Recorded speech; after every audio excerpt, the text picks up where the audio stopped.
once a woman marries, she's no longer family. Celebrations are only for the family, so leave already. My sister Amy said this to me with a sneer, while my mother told me to hurry up and leave. I returned to celebrate my sister's coming-of-age ceremony, but my family treated me coldly. I never imagined they would act this way. At that moment, I realized I was nothing more than a stranger to them. My chest tightened, but I quickly collected myself. If that's how they feel, then there's only one thing I should do: make them regret their words. My name is Sherry. I'm 22 years old, and I've finally gotten used to living on my own. It's been 4 years since I left home. After graduating from a vocational high school, I worked hard to make ends meet. It's not a luxurious life, but it's the path I chose, and I'm happy to be supporting myself. Yet, every so often, memories from the past still haunt me. My mother and Amy's actions still cast a shadow over my heart. The day before my first birthday, my father left my mother for another woman. My mother never forgave him, and because I looked like him, she harbored a deep hatred toward me. "You're just like him. Seeing your face makes me sick." As a child, I didn't understand the meaning behind her words, but I could feel her cold stares and occasional disdain. To my mother, I was nothing but a source of resentment. My grandparents initially cared about me, but as my mother constantly asked them for money, they grew distant. Before I turned 2, my mother remarried. A year later, my sister Amy was born. My mother, stepfather, and Amy formed a new family. I was never treated as part of it. One day, I watched my mother, stepfather, and Amy pack suitcases. "Where are you going?" "On vacation." I wasn't told anything. "Can I come too?" "Of course not. We'll drop you off at daycare." Her mocking laughter still echoes in my mind. My mother never once took me on a family trip. Instead, I was left at a 24-hour daycare center. This happened every single time. Watching them leave happily filled me with loneliness. At home, my mother's rejection became more blatant. I was isolated, completely ignored by my so-called family. One day, Amy innocently asked my mother a question. "Why doesn't Sherry get a birthday party?" For a brief moment, I felt a glimmer of hope. Maybe my mother cared about me. "Celebrate her birthday. There's nothing to celebrate." Her words pierced my heart. From that day forward, Amy began to look down on me as well. During family celebrations, I was always pushed aside. Only Amy received birthday cakes. There was never one for me. As time passed, I entered high school. Even then, my family refused to pay for my education. I attended a vocational school and worked hard to support myself. Being outside working was better than staying home. But no matter how hard I tried, home was the only place to return to. My mother never acknowledged my efforts. At 18, I finally decided to leave. I couldn't take it anymore. I wanted freedom. Sharing space with my mother, stepfather, and Amy was unbearable. When I left, they showed no emotion. They even seemed relieved. "Do whatever you want. You're not our problem anymore." Those words severed my final emotional ties to them. Life on my own wasn't easy, but I felt free. For the first time, I experienced the joy of living for myself. But even now at 22, I can't entirely escape thoughts of my mother and Amy. Especially now that Amy's coming-of-age ceremony is approaching. My own coming-of-age ceremony was non-existent, but I'm sure Amy's will be extravagant. One day, I got an unexpected call from my mother. Hearing her voice after years made me tense. "Amy's 21st birthday is next week. You're not coming, right?" I was momentarily speechless. I never thought she'd contact me. Why would I? I wasn't invited. "Good. It'd be awkward if you showed up." Her words stabbed at me, leaving a heavy weight in my chest. I whispered to myself, of course I wouldn't go. But even as I said that, the suffocating feelings inside me didn't go away. I thought I had severed all ties with them. Why do they still affect me so much? I had chosen my own path, left my family behind, and yet their existence still lingers in my mind.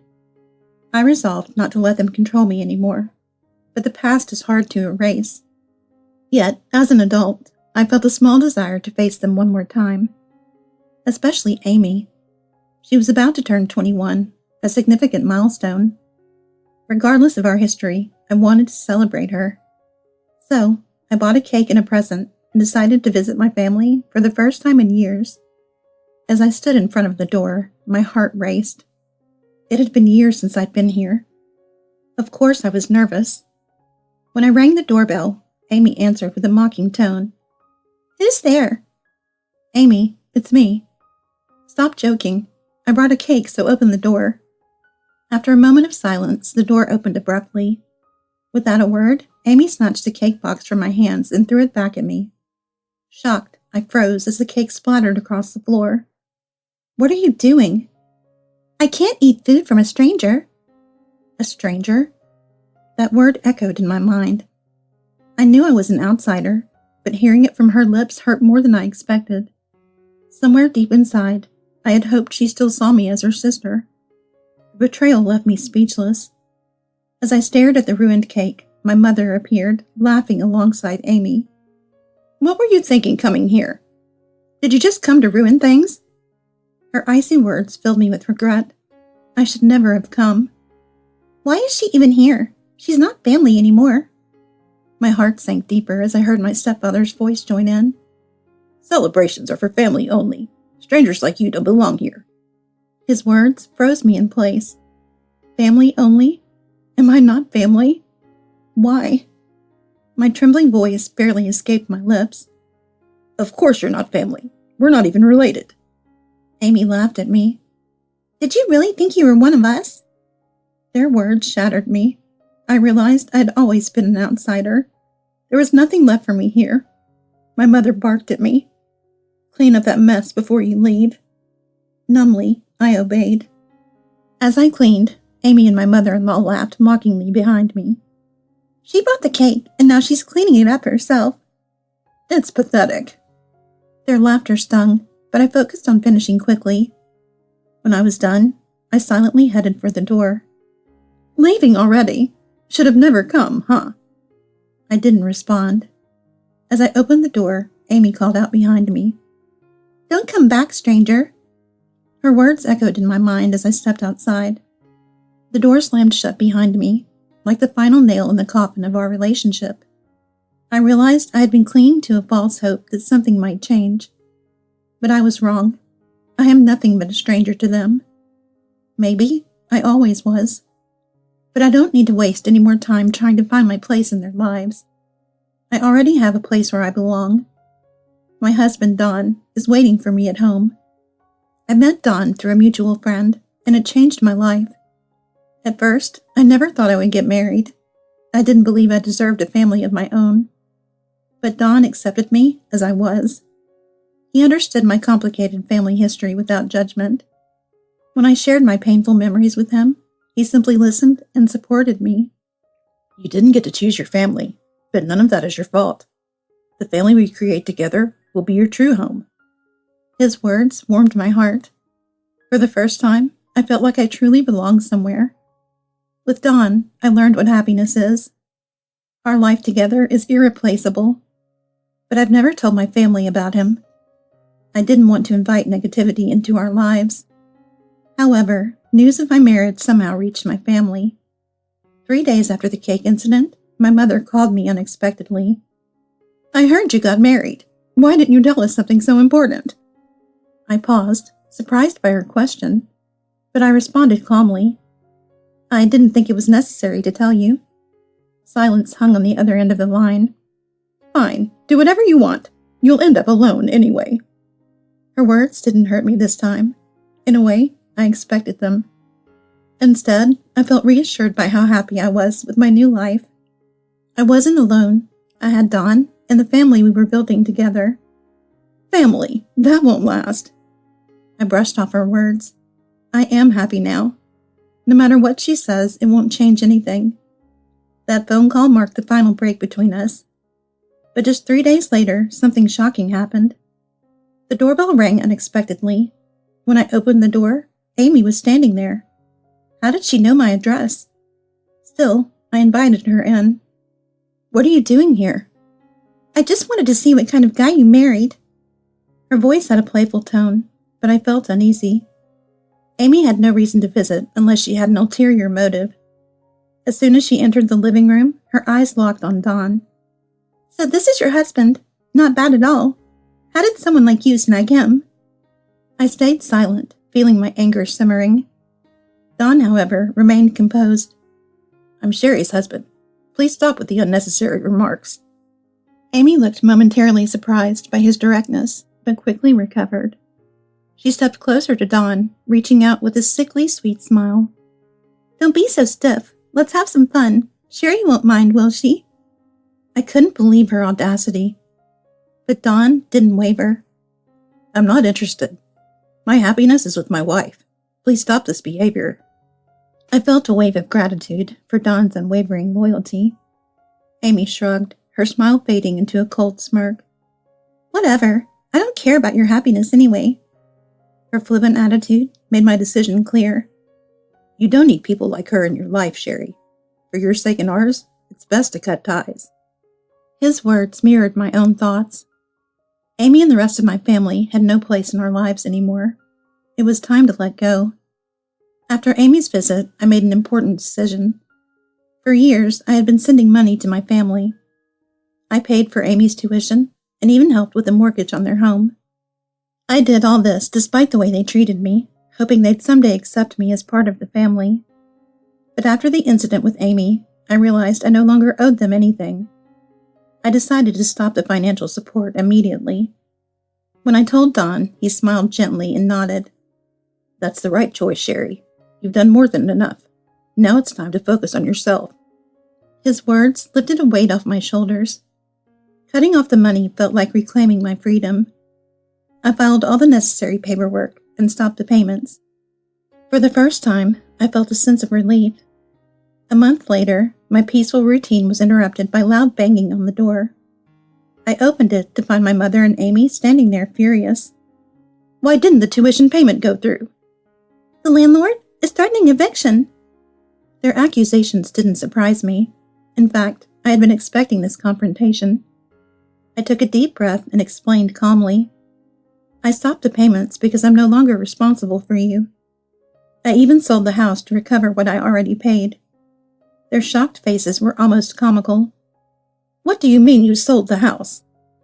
"You made it clear I'm not part of your family, so I have no obligation to support you." "But what about my tuition? I can't finish school without it." "That's your responsibility now, not mine. I won't fund a family that doesn't include me." "You can't do this. After everything I've done for you." "Done for me? You mean the years of neglect and cruelty? I owe you nothing. My decision is final." Mother and Amy tried to argue, but I stood firm. Their anger turned to desperation as they realized I wouldn't budge. "You'll regret this." "You're the worst sister ever." Their words didn't affect me anymore. I had finally let go of the hope that they would change. A week later, their harassment escalated. They showed up daily, shouting outside my home, and even contacting Don's parents. My in-laws were understanding but concerned. "They've crossed a line." "You need to take action before it gets worse." Don suggested we involve the police.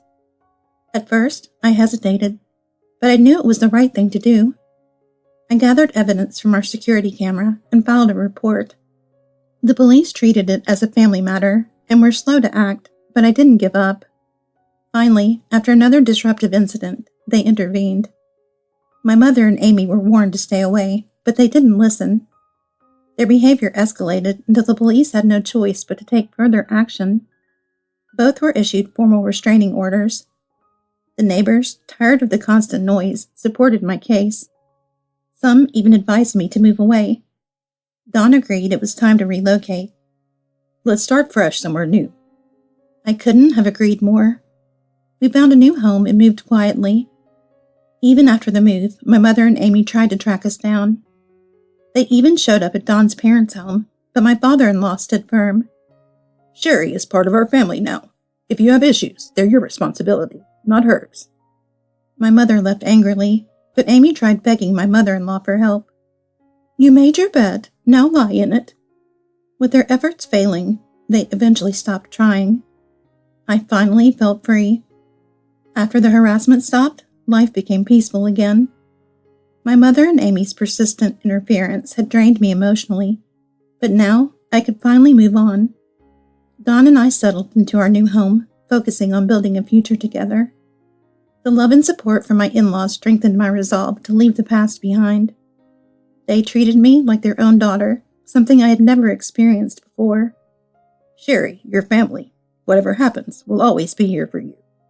Their words gave me a sense of security I had never known. Meanwhile, my mother and stepfather's relationship deteriorated further. Without my financial support, their fragile bond unraveled. Eventually, they divorced, and my mother lived a quiet, isolated life. Amy, too, faced the consequences of her actions.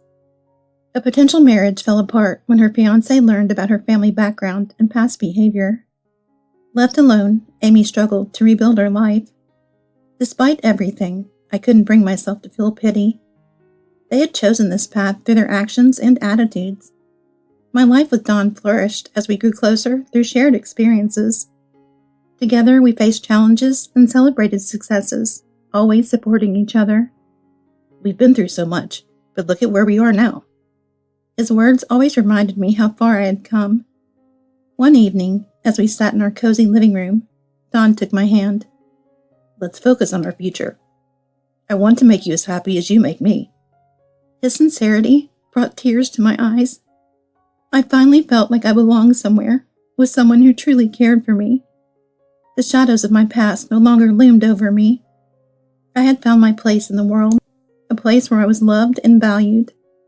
The peace and stability Dawn and I shared became the foundation for our happiness. Even as memories of my family occasionally resurfaced, they no longer had the power to hurt me. Dawn's family became the family I had always longed for. Their warmth and acceptance healed wounds I thought would never mend. For the first time, I felt free to live my life fully without fear or guilt. Dawn's father's words often echoed in my mind. "Family isn't just about blood. It's about the bonds you choose to nurture." Those bonds, I realized, were the ones I would cherish forever. Looking back, I saw my struggles with my mother and Amy as a painful but necessary part of my journey. They had taught me resilience and the value of true family. As Dawn and I moved forward, I knew I had finally found my home.